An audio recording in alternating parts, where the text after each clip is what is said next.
Bonjour, je vais vous montrer comment installer le compilateur Java et l'environnement de programmation DRJava sous un système Windows. Première chose, dans Google, je vais taper JDK Download et il me propose différents liens.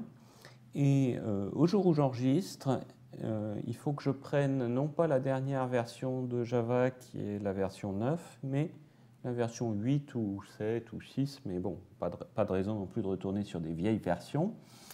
Donc il faut choisir le Java SE Development Kit 8 chez oracle.com.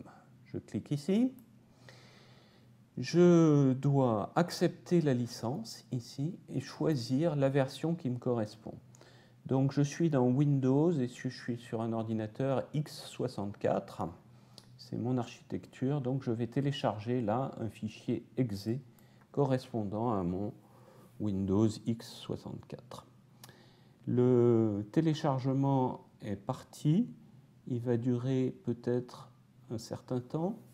Pendant ce temps, je vais télécharger un autre fichier sur drjava.org, qui est donc un site sur lequel je peux trouver l'environnement de programmation drjava. Sur cette page, en début de page, il me propose une Current Stable Release, qui est la version courante et stable du logiciel drjava. Il va me le proposer soit un jar file, soit une Windows App. Et comme je suis sous Windows, je préfère Windows App. Je clique ici.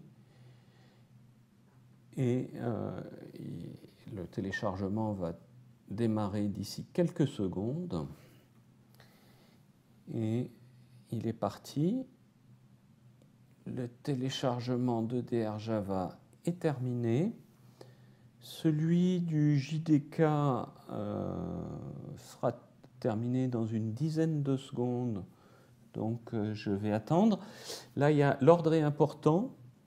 Il faut que j'installe le JDK avant de pouvoir faire des opérations avec drjava qui a besoin du JDK pour s'exécuter.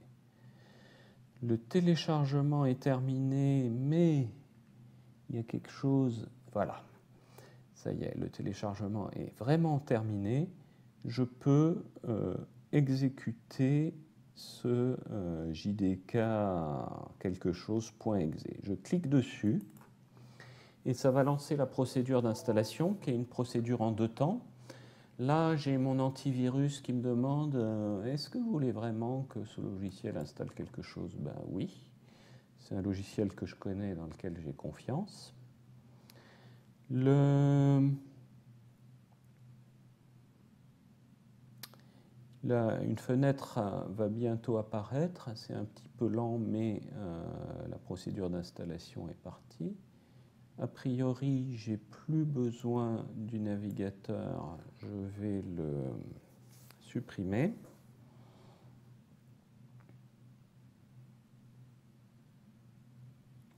Et j'attends que ma fenêtre s'ouvre. Alors, peut-être qu'une partie de la lenteur vient de ma machine, qui n'est pas forcément un foudre de guerre. Peut-être que ça ira plus vite chez vous. Voilà. Donc là, j'ai une fenêtre en anglais dans laquelle je vais, en gros, accepter tout ce qu'il me propose. Donc, j'appuie sur Next, Next. Et il va faire différentes opérations. Il décompresse des fichiers, il installe des fichiers et après il va relancer une procédure d'installation. Donc en fait, c'est comme s'il y avait 2 installations successives. Il y a une première installation qui consiste à installer le logiciel qui permet de faire la vraie installation.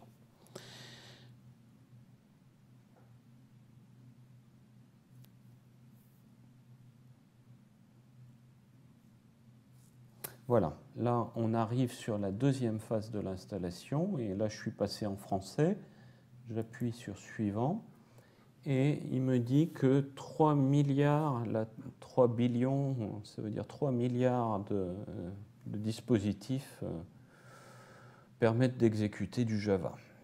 Et alors, on peut être un peu dubitatif sur le chiffre. Comment on peut savoir combien de dispositifs tournent Java? Ils disent 3 milliards. Bon, ils doivent avoir des raisons de penser que c'est l'ordre de grandeur. L'installation de Java progresse bien. Au niveau du téléchargement, le temps de téléchargement dépend de votre réseau, ça peut être long. Et au niveau de l'installation, ça dépend plutôt de la rapidité de votre machine et de votre système, puisqu'il y a des Windows plus ou moins gourmands en ressources. Voilà, il me dit que ça s'est installé de façon avec succès. Je ferme. Au niveau du DR Java, il a été téléchargé dans le dossier des téléchargements.